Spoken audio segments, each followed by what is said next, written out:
Hey there, and welcome to Undoing We, Divorce and Life Conversations on WGSN-DB Going Solo Network, radio, podcast, and TV. I'm your host, Mardi Winder Adams. I'm a divorce coach, a mediator, and someone who's been through exactly what you're going through.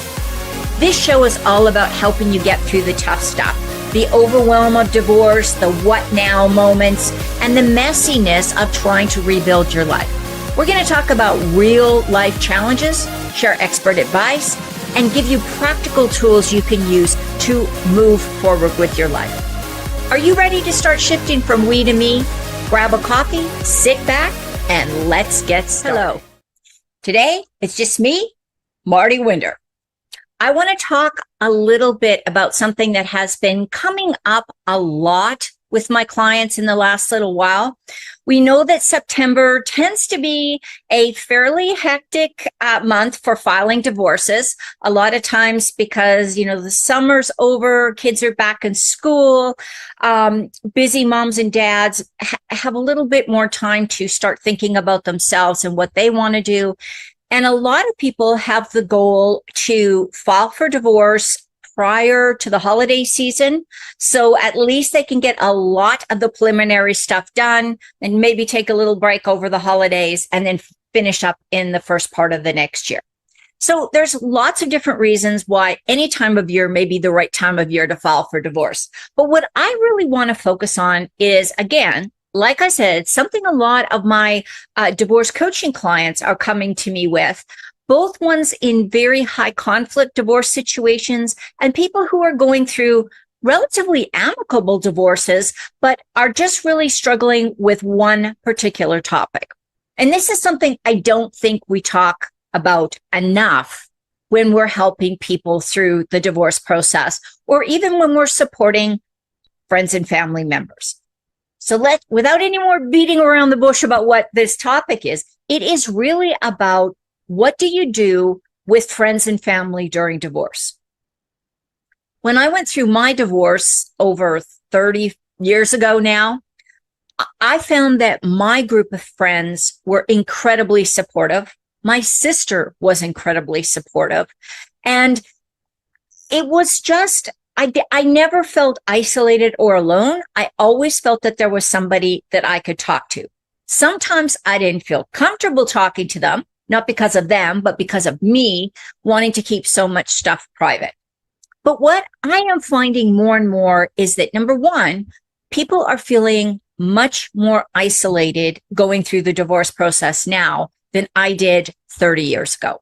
And I think part of it is because we're so, in some ways, we're so much more visible and we're so much more public. Most of us have Facebook pages, maybe Instagram, Snapchat, TikTok, LinkedIn. So it's not like we don't have people to reach out to, but we don't have people that mean something to us that are there necessarily to support us. So online acquaintances and business colleagues and even people in person that you're working with in your office space or wherever you may work, that's one category of friends or acquaintances. And those may not be the people that you feel comfortable sharing details about your divorce. I was one of those people that tried to go through divorce with nobody knowing that I was going through divorce. And that didn't last for a lot of reasons.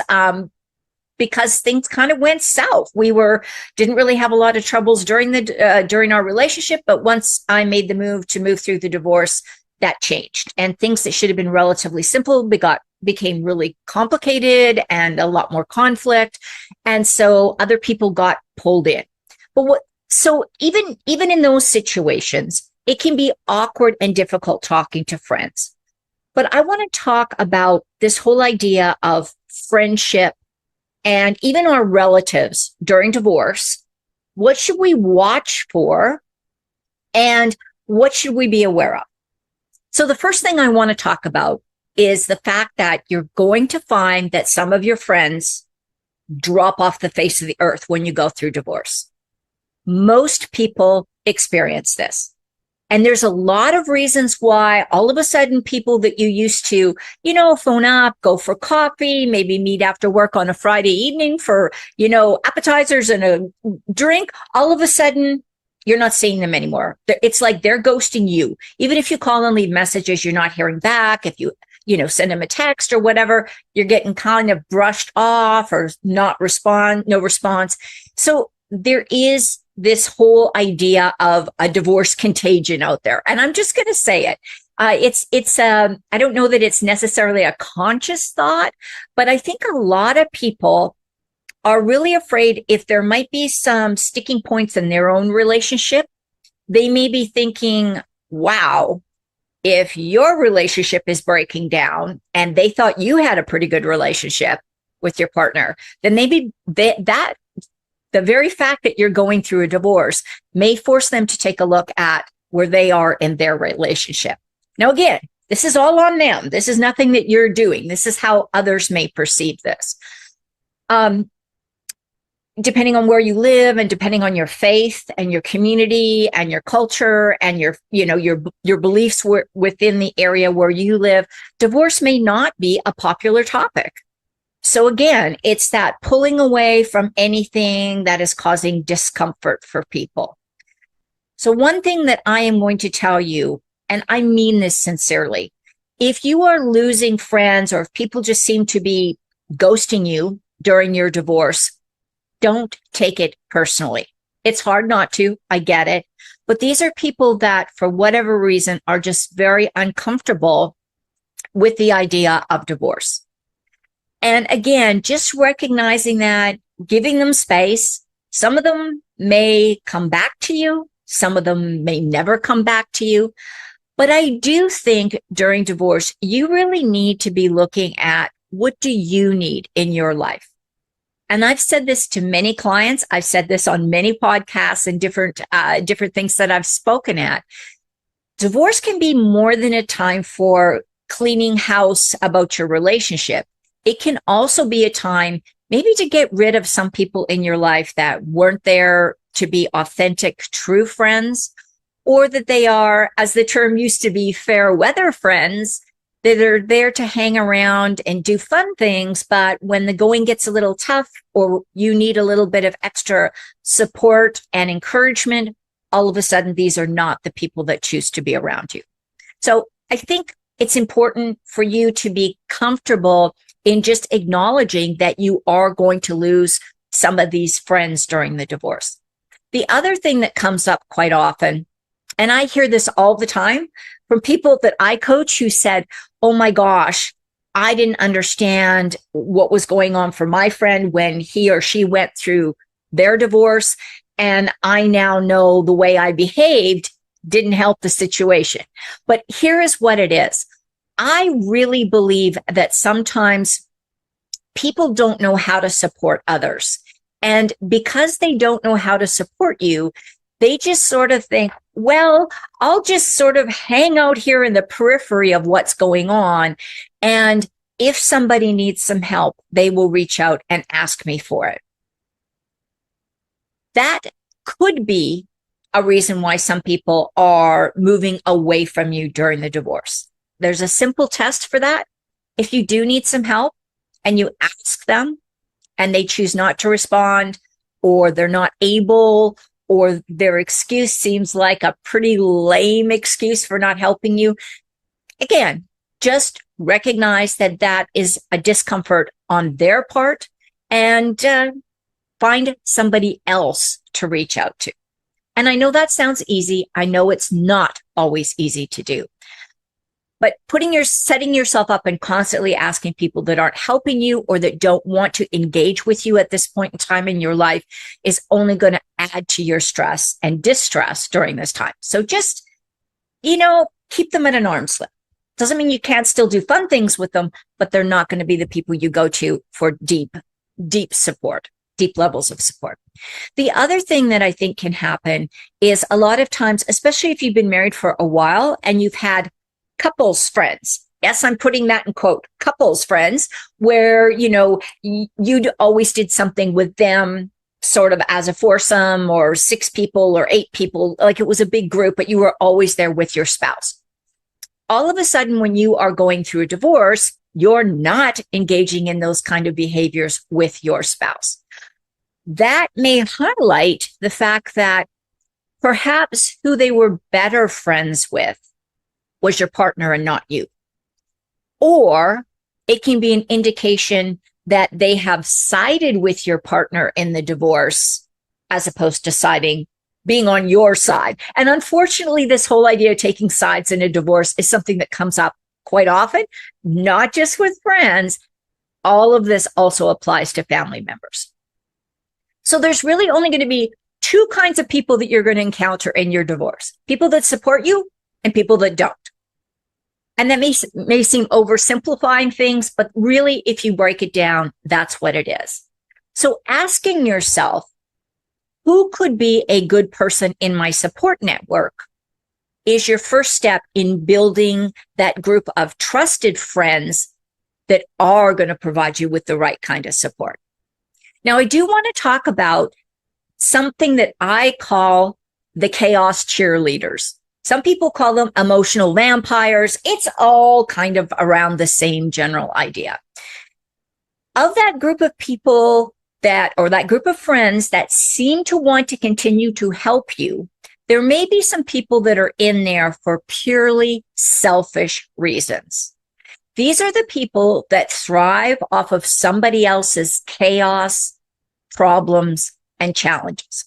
And again, I call them the chaos cheerleaders, but you might see this called emotional vampires as well. It's slightly different, but along the same vein. So how do you tell if somebody is there to genuinely, authentically, and from their heart help you, or if somebody's there because they really enjoy vicariously living through the drama that you are experiencing in your divorce? There are several red flags to watch for. So I just like to go through these quickly. And again, they're like any kind of red flag. If you just see 1 or 2, or it just happens once or twice, probably just a bad choice for that individual, or maybe you or them were having a bad day.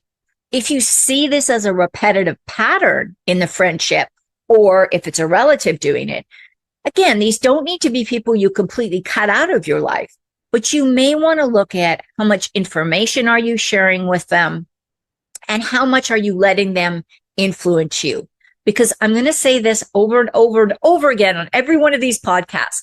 The more conflict that's in your divorce, the higher the financial cost of the process.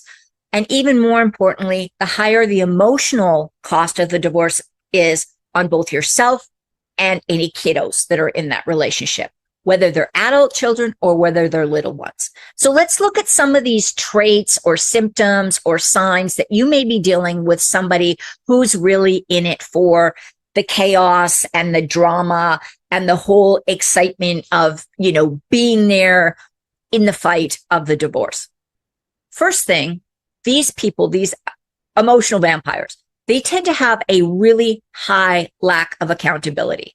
In other words, they want to blame everybody for everything, and they will try to keep you in victim mode. Every time you say, well, I can do this, I can, they're going to say, no, no, no, no, no. It's all his fault, or it's all her fault, or you need to get your attorneys involved right now before you even try to resolve the problem. Because they know that the more that they can keep the conflict going, the more you're going to rely on them for advice. And it becomes a vicious circle. They provide the advice that keeps the conflict going, and then it just keeps cycling. The second thing, and this is a really big one, these are people that have constant drama. All their friends have some kind of problems. They always have some kind of problem. And again, it's not a problem that they take any responsibility for. It is somebody else doing something to them, and they are having to react in a particular way. That is a big one. And I'm going to dovetail on that these are people that want to share information about everybody else's personal traumas, dramas, and problems. whether you want to call it gossip or whatever you want to call it, these are people that are constantly talking about conflict, drama, and problems for themselves and others. And again, it's always somebody else's fault, and they are there to absolutely provide you with free advice, even if you don't ask for it. If you don't take their advice, they are going to put you on guilt trips for it. Now, this is going to be very similar to some of the behaviors that we see in high toxic partners or toxic partners, high conflict partners, and, you know, in the more diagnostic term of narcissism or, just self-absorbed, people that have bipolar disorder, you may see some of this stuff. So it's all around that whole chunk of cluster B personality disorders. But they are going to do things like manipulate you through your guilt. And when you're going through the divorce, that may mean using even guilt about your children to attempt to control you or to get you to act certain ways in your divorce. Again, because they thrive on the drama that you're experiencing. So the more that they can get this wound up, the happier they are going to be. They also are very critical of anything that you do that isn't something that they thought you should. So let's say you're having a difficult conversation with your soon-to-be ex.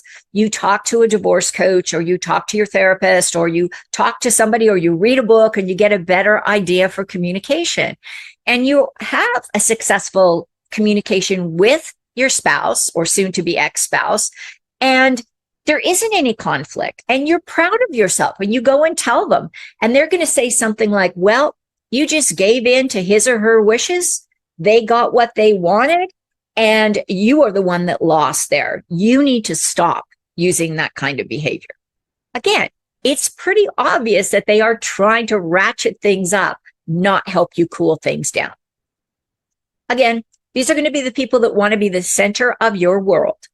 So they will, even if maybe they were an acquaintance or a casual friend or a relative that casually interacted with you prior to the divorce, now all of a sudden they want to be your BFF. They call you, they text you, they drop by your house just to check in on you. And again, it looks a little bit like love bombing. They want to become the center of your universe. They want to become the one that you turn to and you talk to about all your problems, all your concerns, and all your challenges during the divorce, because it makes them feel good. Go back up to the very beginning when they are giving you advice and removing all the responsibility off of you for the problem and putting it on the other person. Another thing that these people might do in conjunction with being kind of the center of your world or your BFF, they are going to try to isolate you from other people, more level-headed people, people who genuinely have your best interests at heart. And that's an obvious reason, because again, if you get too much good information, you're going to stop listening to their bad information. And I have actually heard clients talk about this particular group of, in quotes, friends during the divorce, or even family members who have actively encouraged them to stop therapy, to not participate in divorce support groups, to fire divorce attorneys who are doing very good jobs, to fire divorce coaches who were advocating for a better communication style with lower conflict. Anytime a friend is telling you, or somebody who calls themselves your friend or is trying to position themselves as your friend or a trusted family member, starts telling you to do things that are counterintuitive to how you believe, what your head, your heart, and your gut is telling you, they are probably this group of chaos-seeking, drama-motivated people. And they tend to be attracted to times in life when there are these issues in our world, and divorce is certainly one of those.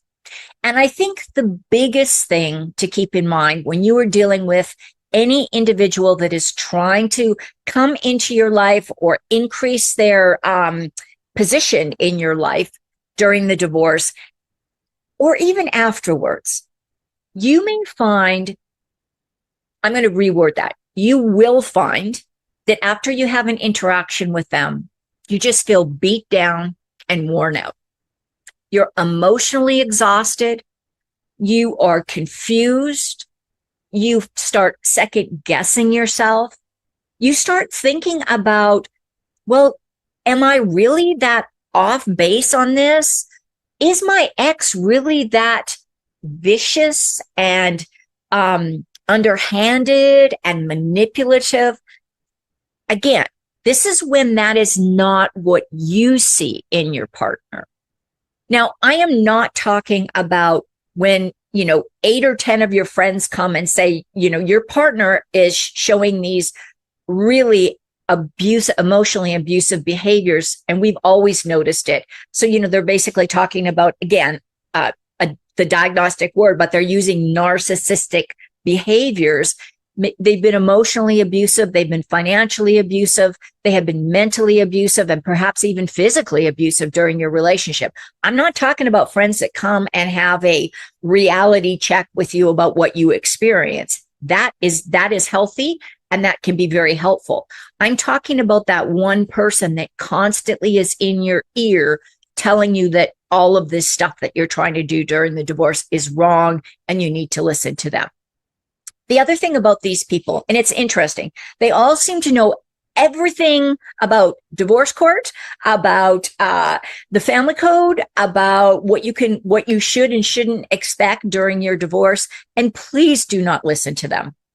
Please don't. They're either, chat GPTing it and just getting the basics, or they're not even doing that. They're just making stuff up from what they've seen on TV or the movies or they've read in a book. So honestly, keep these kind of people at an arm's length during your divorce. It does mean that you have to be discerning about your friends. And it does mean that maybe you're going to lose some of those people that you thought were going to stay in your life. But again, in order to get through this process, you need to surround yourself with people that have your best intentions at heart, that are there to support you, that are there to also help you find the right way to handle situations, and you need to be able to trust them. So friendship and divorce can be a very complex situation, and it can be even more complex when some of the unhealthy people are family members. But you can create that support network for yourself that is full of healthy individuals, and just keep those people that are unhealthy for you at this point in time in your life in the outer rings of your social circle, because you have the right to have a positive experience with your friends and family, and you don't need to listen to people that are trying to drag you down. Thanks for sharing your time with me on Undoing We. If this episode resonated with you, be sure to share it with a friend, and don't forget to hit subscribe so you don't miss the next one. If you're looking for some more support, be sure to grab my guide, 5 Strategies for Better Communication During Divorce and Other Life Transitions. The link is going to be in the show notes. And remember, no matter what you do today, do something special for yourself.